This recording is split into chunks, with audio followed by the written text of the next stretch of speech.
Hi, magandang araw mga kamigs. Mayroon tayong tingnan yung itong baragitid na kalamansi. Kung meron na ba siyang ugat. Kasi nung minarkot ko ito, August 6, ngayon September 9. So isang buwan at 3 araw na ito mula noong minarkot ko. Tingnan natin kung meron na ba siyang ugat.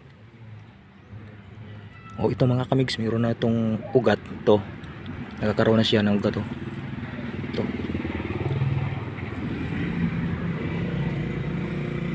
Ayun, meron na siya.